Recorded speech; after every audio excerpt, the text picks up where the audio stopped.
Hi hello friends, welcome back to my YouTube channel. నేను మీ పావని శ్రీకాంత్. మా return journey అయితే start అయిపోయింది. ఏంటి రిటర్న్ జర్నీ స్టార్ట్ అయిపోయింది అంటుంది, ఎవరెవరు వెళ్తున్నారబ్బా అని ఆలోచిస్తున్నారా? నేను, మా అత్తమ్మ, అలానే మా మామయ్య ముగ్గురు కలిసి వెళ్తున్నామండి. ఏంటబ్బా ముగ్గురు వెళ్తున్నామని చెప్తుంది, మరి అన్నయ్య ఎక్కడికి వెళ్ళారు అని ఆలోచిస్తున్నారు కదా. ముందు వీడియోలో చెప్పాను కదండి, నా వీడియోస్ ఎవరైతే రెగ్యులర్గా చూస్తూ ఉంటారో వాళ్ళకైతే తెలిసే ఉంటుంది. అవునండి, మా హస్బెండ్ ట్రైనింగ్ కోసం సికింద్రాబాద్కి వెళ్ళారండి. వచ్చిన 2 డేస్కే రిటర్న్ అయిపోవాల్సి వచ్చింది. అందువల్ల ఇప్పుడు అత్తమ్మ, మామయ్య, నేను ముగ్గురం వెళ్తున్నాము. అన్నయ్య లేరు కదా, అవసరమా అని అనుకోవచ్చు మీరు. యాక్చువల్గా మేము ముందే ప్లాన్ చేసుకున్నాము పూరికి వెళ్ళి పూరిలో దర్శనం చేసుకొని అలానే అహ్మదాబాద్కి రావాలని. ఆల్రెడీ టికెట్స్ అన్నీ బుక్ అయిపోయాయి, క్యాన్సిల్ చేసుకునే సిచ్యువేషన్ కూడా లేదు. ఎందుకంటే అది ఆర్మీ వాళ్ళు బుక్ చేశారు. దానివల్ల మేమందరం మళ్ళీ బయలుదేరి రావాల్సి వచ్చింది. ఇంకా ట్రైన్ జర్నీ అయితే చాలా బాగా అయిందండి. అది చుట్టూ పొలాలు, అది చూసినంతసేపు పాజిటివ్ వైబ్స్ అయితే చాలా బాగా అనిపించింది. ఎక్కడ చూసినా వరి పంటే వేశారండి. అది చూస్తుంటే ఇంకా కాసేపు చూడాలి అని అనిపిస్తుంది. నేచర్ అయితే చాలా బాగుందండి. చూసినంతసేపు, చూసినంత దూరం అసలు ఒక కొండ కూడా లేదండి. ఇంకా మధ్య మధ్యలో అయితే వాటర్ పాండ్స్ అవన్నీ వస్తూ ఉండేవి. చాలా బాగా అనిపించింది. ఫైనల్గా రూమ్కి అయితే రీచ్ అయిపోయాము.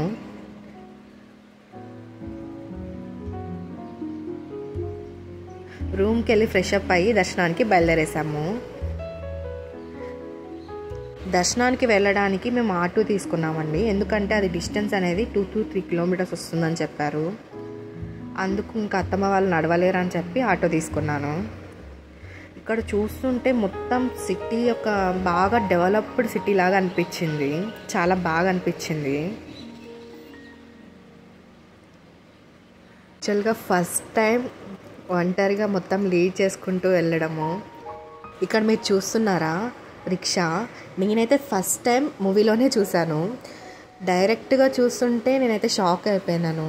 నేను ఎప్పుడూ చూడలేదు అసలు. యాక్చువల్గా ఆ చుట్టూ ఉన్న బిల్డింగ్స్ కూడా చాలా ఓల్డ్ ట్రెడిషన్ లాగా అనిపించింది.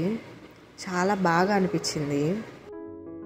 ఆటోస్ లోపలికి అలో లేదు, అందువల్ల దిగేసి నడుచుకొని వెళ్తున్నాము.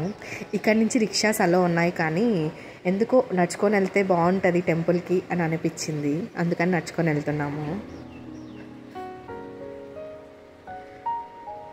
మనకి ఇక్కడ తిరుపతిలో ఉన్నట్టు ఎక్కువ షాప్స్ అయితే లేవండి. ఇక్కడ చూడండి, అసలు లోపలికి మొబైల్ అలో లేదు. అందుకనేసి నేను బయట నుంచి చూపిస్తున్నాను. అది చూస్తుంటే అసలు గూస్ బంప్స్ వచ్చేస్తున్నాయి. చాలా అంటే చాలా బాగా అనిపించింది. నేను లోపలిదైతే వీడియో తీయలేకపోయాను, కానీ ఒకవేళ నేను లోపలిది తీసుంటే మీరు కూడా చాలా హ్యాపీగా ఫీల్ అయ్యేవాళ్ళు. చూసినంతసేపు ఇంకా చూడాలి చూడాలి అని అయితే అనిపించింది. మళ్ళీ మేము అహ్మదాబాద్కి రిటర్న్ అయిపోయామండి. అహ్మదాబాద్కి జర్నీ స్టార్ట్ అయిపోయిందండి. ఈ జర్నీని అయితే నేను ఎప్పటికీ మర్చిపోనండి. నా లైఫ్ టైం మొత్తం గుర్తుంటుంది. ఎందుకు, ఏంటి, నేను ఫేస్ చేసిన ఇన్సిడెంట్ ఏంటి మొత్తం క్లియర్గా నేను ఒక వీడియో అప్లోడ్ చేస్తానండి.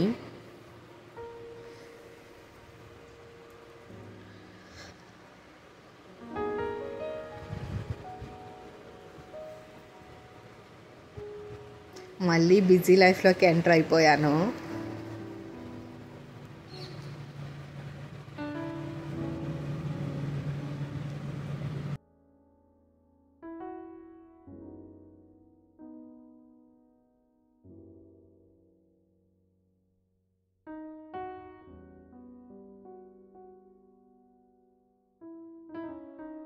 ఫైనల్గా ఇంటికైతే రీచ్ అయిపోయాము.